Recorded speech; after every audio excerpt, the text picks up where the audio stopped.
Selamat hari lebaran. Minal aidin wal faidin. Cukup. Kalau cukup. Ada belum? Kalau belum. Curang, nyanyi sendirian. Bukan, nanti ngeri produser lewat. Diomelin kita. Diomelin. Soal lo jelek banget. Durasi gitu dia. Oke, Bro and Sis TK News, alhamdulillah kita jumpa lagi acara ngopi, ngobrol perihal Ihsan. Kopinya lupa kata dia. Tapi kita sudah satu pekan nih kurang lebih ya. Sudah satu pekan kemarin, belum lama kita lebaran, Ustaz. Oh iya. Gitu. Jadi masih lebaran ketupat tapi minal biasanya. aidin dulu nih, Ustaz. Minal aidin wal faidin. Maafkan lahir dan batin. Selamat para pemimpin.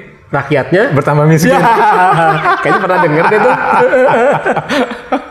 Gitu. Oh, oke. Apa namanya? Halal bihalal nih, Ustaz. Masuk Syawal itu salah satu aktivitas yang tidak bisa kita lepaskan tuh kan halal bihalal. Karena memang ini sebenarnya istilah yang kayaknya identik dengan Indonesia, Ustaz. Iya. Iya kan? Nah, jadi begitu lepas sholat Id, gitu tuh. Itu nikmatnya Lebaran di situ, Ustaz. Momen-momen seperti itu. Nah, apa nih makna halal bihalal? Terlebih lagi dalam kondisi kita masih pandemi COVID gini kan. Jadi silaturahim juga lebih banyak di digital, tapi dengan tidak mengurangi rasa syukur kita salah satu bulan menjalankan ibadah Ramadan. Jadi monggo Ustaz, gimana Ustaz? Iya, memang istilah halal bihalal kalau aslinya sih halalun bihalalin ya. Asli bahasanya halalun bihalalin. Itu cuma istilah yang muncul di Indonesia. Okay. Itu kalau di sana orang-orang Arab yang punya bahasa tuh nggak paham tuh. Maksudnya apa tuh? Apa tuh maksudnya? Halalun bihalalin maksudnya apa gitu kan? Istilah apa tuh? Iya kata dia.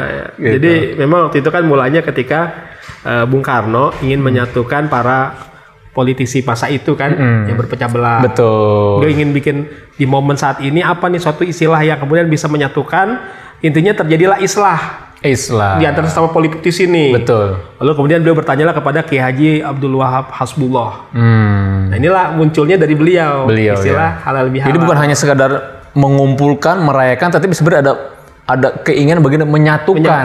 Adanya berbagai perbedaan, konflik-konflik yang ini terjadi ya. Oke. Kalau secara sejarahnya begitu. Jadi awalnya. Dan memang itu kan hebatnya Indonesia. Halal bihalal adanya di Indonesia. Kemudian apalagi kalau kita kemarin puasa menjelang subuh imsak. Di selain Indonesia nggak ada itu imsak. Iya. Itulah. Iya, langsung aja fajar ya. Iya, langsung aja subuh. Imsak. Cuma kan bahayanya begitu kalau nggak ada imsak. Tiba-tiba bablas. Nah, gitu. Justru kalau aneh lain lagi, Sat. Imsak. Wah, berarti masih ada waktu nih. Indonesia masih ada waktu. Emang secara hukum dikitnya boleh. Betul, boleh. Masih ada waktu gitu kan. Ya, itulah. Jadi istilah imsak, istilah halal bihalal, istilah yang produk lokal, produk Indonesia. Jadi sebenarnya nilai dari halal bihalal itu sendiri apa, Sat? Kan di satu bulan nih kita udah puasa nih, ibadah Ramadan gitu kan, taraweh, bayar zakatul fitri, ya puasanya juga. Nah, banyak orang mempersepsikan bahwa ini adalah hari kemenangan. Iya. Emang dimaksud hari kemenangan? Kita emang kemarin bertempur sama siapa itu, Ustaz? Itu disebut hari kemenangan gitu. Dan siapa juga yang menyatakan ini adalah lo menang. Iya. Gitu kan. Menang atas apa gitu kan? Boleh Ustaz, sharing Ustaz. Jadi menangnya kan kita sebenarnya itu kan saat kita bertarung menghadapi sebenarnya dengan diri kita sendiri yang paling ini. Kan musuh terbesar adalah diri kita sendiri. Betul. Walaupun juga musuh kita adalah setan. Betul. Ya, tapi justru kalau bulan puasa kan dikatakan bulan Ramadan setan sedang terikat. Betul. Walaupun terikat dengan arti apa? Diikat dengan puasa kita. Oke. Dengan ketika ketaatan kita sedang meningkat, ya berarti saat itu setan sudah tidak punya celah masuk lagi nih. Tapi walaupun setan sudah diikat, orang yang berbuat maksiat di bulan Ramadan masih ada nggak? Banyak. Artinya, kalaupun setan ya tidak menggoda, memang setiap kita punya potensi untuk melakukan kemaksiatan. Setan juga berarti dong. Dan tadi saya bilang diri kita, diri itu kan nafs ya. Nah, jadi dua. Kalau musuh eksternal adalah setan, musuh internal adalah diri kita sendiri. Itu nafs. Orang nyebutnya nafsu. Dan nafsu itu adalah diri. Nah, jadi kalau hawa nafsu, hawa artinya adalah kecenderungan, hasrat. Nafsu berarti adalah hasrat yang muncul dari diri kita sendiri. Oke. Gitu. Nah, jadi ketika kita kemarin berpuasa, mengendalikan diri, diharapkan ya goalnya tadi sampailah ke tataran kita bisa mencapai orang yang bisa mengendalikan diri. Jadi diharapkan mendapatkan kemenangannya di situ. Ya namanya selama bulan Ramadan kan ibadahnya hampir semuanya itu cenderung lebih kepada habluminallah. Berpuasanya berarti ibadah mahdoh karena Allah ya. Kita sholat tiap Ramadannya, tarawihnya juga ibadah mahdoh dalam rangka mendekat kepada Allah. Nah di hari yang fitri inilah kemudian ketika kita kemudian bersilaturahim, makanya saatnya pendekatan yang lebih kepada habluminanas. Ya. Diawali dengan bayar zakatul fitri itu kan habluminanas juga ya Ustaz ya. Gitu. Dan ini Ustaz, apa namanya terkait dengan halal bihalal itu kan kalau tadi seperti Ustaz sampaikan ini kekhasan dari Indonesia sendiri. Jadi orang banyak saling silaturahim. Tetapi kan silaturahim bukan hanya sama yang hidup tuh. Kalau kita lihat pagi-pagi pada sholat Id ini dalam kondisi normal ya gitu ya. Itu kan tempat yang ramai bukan mall. Kuburan gitu. Nah, apa nih makna halal bihalal? Ke kuburan? Itulah kembali kepada tradisi walaupun secara tapi secara syar'i juga tidak ada larangannya. Tidak dilarang. Itu kan kebanyakan mereka tadi bersilaturahim juga kepada keluarga, lagi ingin menyambangi seandainya masih ada orang tua kan. Biasanya kan ke kuburan itu memang yang orang tuanya sudah wafat, orang tua anak, ya. Itu kan yang memang mereka ya memang sudah tidak ada orang tua lagi. Jadi itu jam pertama mereka kunjungi adalah ke makam orang tua dalam mereka berziarah sebagai bentuk bakti mereka. Mungkin selama hidup kan orang merasa gini, sepanjang hidup kita kadang masih merasa belum menjadi anak yang berbakti nih, belum birrul walidain yang sepenuhnya. Ada kalanya kan ketika kita kemudian di berziarah itu ya seperti tertunaikanlah rasa-rasa tadi yang merasa kita selama hidup kita belum maksimal ya, dengan mengunjungi ke makamnya seolah kita memberikan perhatian lebih lah kepada beliau. Kan yang namanya orang yang sudah wafat hidup di alam barzah, memang mereka itu namanya alam barzah kan alam batas ya. Betul. Batas antara dunia dan akhirat ya. Maka penghuni alam barzah itu bisa melihat kedua sisi, bisa melihat ke arah akhirat, juga bisa melihat ke arah dunia. Apakah mereka merayakan juga, Ustaz?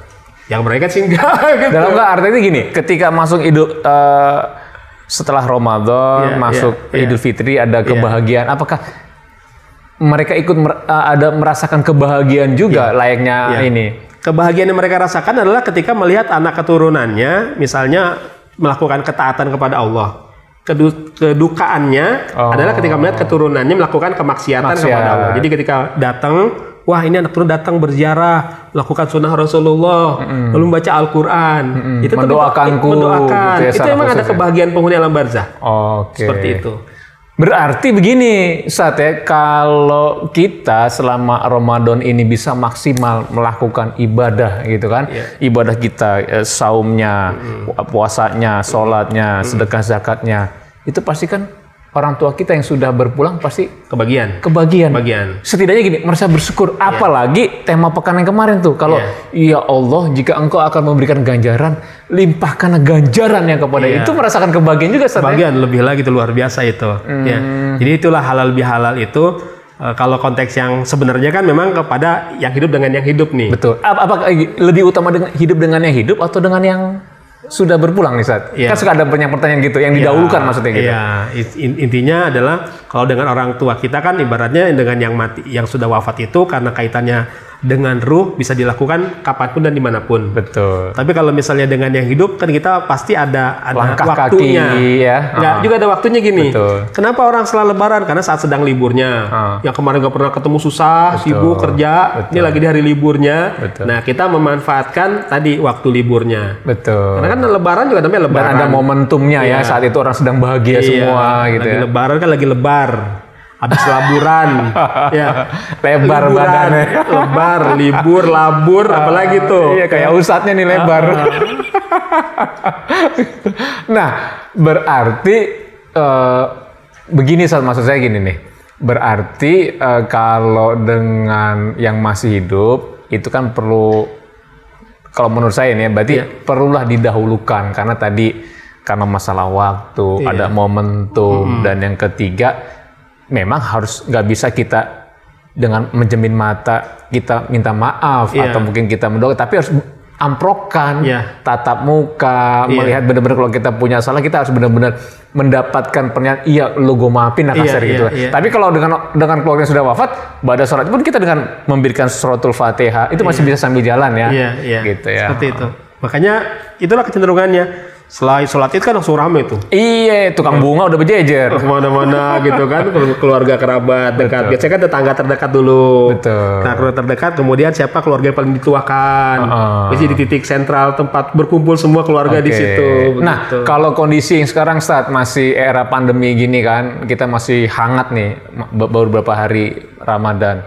Kan kita belum bisa ini nih Sat, menyambangi Sat. Iya. Gimana Sat? Ya menyambang ini mungkin paling tidak secara ya jarak jauh ya kita bisa menggunakan telekonferensi, artinya menggunakan fasilitas-fasilitas teknologi saat ini kan dengan telepon, dengan video call sebagainya. Intinya terjadilah silaturahim di situ, terjadilah upaya bagaimana kita meminta maaf ya gitu di situ.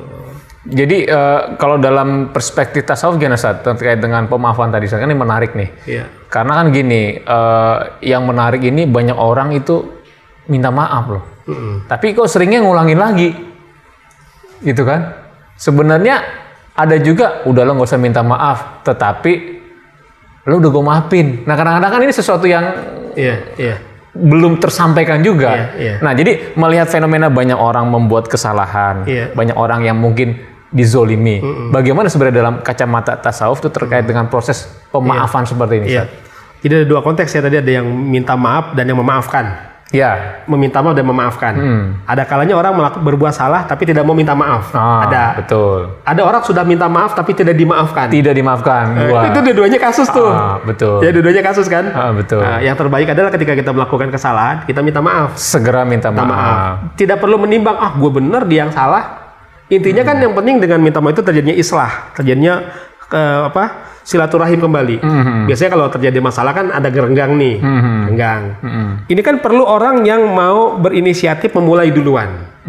Makanya ada sebuah hadis, keterangan Nabi, entah hadis atau keterangan saya pernah ini, bahwa orang yang minta maaf itu kedudukannya 100 derajat lebih tinggi daripada orang yang diminta maaf. Orang yang meminta maaf kedudukan lebih tinggi 100 derajat dari orang yang dimintakan maaf. Jadi kalau dua orang bermasalah nih, ini duluan nih, siapa yang dia ngedatengin untuk jadi islah, walaupun dia merasa dia benar, yang dia jadi masalah kan itu tuh ego tuh ya. Ngapain minta maaf, gue yang benar dia yang salah, masa gue ngedatengin dia. Tapi ketika kita bisa mengenolkan hal itu, nggak jadi masalah lah, walaupun kita yang benar dia yang salah. Yang penting antara kita dan dia terjadi islah, kita mendatanginya. Maka orang yang mendatangi itu kedudukannya 100 derajat daripada orang yang didatangi, begitu. Jadi lebih berat minta maaf atau memaafkan kalau gitu Ustaz? Sama. Karena ada juga orang sudah datang kepada dirinya, tapi dia nggak mau maafkan. Enak aja lu udah ngejakitin gua, ngejolimin gua kan, nggak minta maaf. Makanya ada kisah yang sangat menarik, kisahnya ketika, walaupun ini kisah imajiner ya, dialog imajiner antara iblis dengan Fir'aun. Jadi kalau kita secara di kitab, di hadis memang tidak bisa ditemukan, tapi di kitab-kitab para ulama arif billah itu ada. Mungkin kita artikan yang kita sudah paham, mungkin ini maksudnya dialog imajiner ketika seorang ulama, seorang sufi mukasyafah menyaksikan bagaimana terjadi dialog antara iblis dengan Fir'aun. Ketika Fir'aun mengatakan bahwa iblis saking gregetannya sama Fir'aun sampai datang berwujud ke Fir'aun. Ente kebangetan banget ya, ngaku Tuhan gitu ya. Gitu, saya aja yang udah lebih hebat, agak berani kata iblis kan. Gitu. Akhirnya ketika iblis ngomong begitu, terus akhirnya memaparkan rajanya, kalau gitu kita berdua biangnya ini dong, kejahatan nih kata Firaun. Saking sama usaha mendengarkan celetukan iblis nih ya. Kata iblis, enggak, ada yang lebih dari kita. Siapa tuh? Siapa? Orang yang ketika didatangi orang untuk minta maaf, dia nggak mau memaafkan. Nah, ini memang tuh dialog imajiner, tapi maksudnya adalah bahwa dosa orang yang tidak mau memaafkan orang yang sudah minta maaf padanya itu gede banget. Bahkan orang tersebut seperti lebih jahat daripada Fir'aun dan iblis. Gitu. Ngeri juga tuh Sat. Makanya, jadi dua-duanya masalah itu. Tidak mau minta maaf masalah, tidak mau memaafkan juga masalah. Makanya terkenal istilah saling memaafkan. Itu halal bihalal, saling menghalalkan gitu.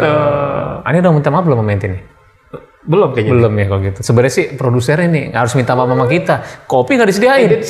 Ini kopi nggak disediain sama produser nih. Tapi kita aja minta maaf sama dia. Masih suasana puasa ingatnya. Tapi kita minta maaf aja. biar kita 100 derajat Iya, kita minta maaf deh. Maaf ya, produser ya. Biar kita 100 derajat dari produser. Betul. 100 derajat lebih tinggi gitu kan. Oke, Bro Hensis, jadi menarik di hari Id ini tentunya memang setiap orang tidak luput dari berbuat salah, ya. Baik dia disengaja maupun tidak disengaja. Ini adalah momentum yang tepat untuk saling memaafkan ya, Ustaz ya. Karena memaafkan itu sebenarnya sih memang nggak perlu nunggu Lebaran gitu kan. Tetapi memang ini ada momentum ketika setelah 1 bulan kita ibadah di akhir Ramadan, kita masuk Syawal itu ada dalam tanda kutip festival ya, ada kebahagiaan, keceriaan, ini jadi momentum bersama untuk saling memaafkan. Jadi Bro Hensis, kami dari host sekaligus juga narasumber nih, udah masuk episode berapa Bro? 40 lebih ya, berarti nyaris 1 tahun ya. Alhamdulillah. Nyaris 1 tahun, alhamdulillah. Mudah-mudahan kita masih tetap istiqomah atas dukungan dari warganet TKI News. Tentu selama penyelenggaraan acara kita juga banyak kekurangan Ustaz ya. Kadang-kadang bisa jadi celetukan, kadang-kadang juga canda, pemaparan juga belum bisa memuaskan. Karena untuk kita itu bukan alat pemuas. Iya, untuk itu kita yang menghampiri spesial derajat Ustaz. Iya. Untuk itu kami mohon maaf lahir batin. Semoga apa yang kita berikan untuk teman-teman TKI News, sahabat TKI News bisa mencerahkan, dan kami sangat berterima kasih atas masukannya. Jumpa lagi pekan depan, tetap ngopi, ngobrol perihal ihsan. Assalamualaikum warahmatullahi wabarakatuh. Waalaikumsalam warahmatullahi wabarakatuh.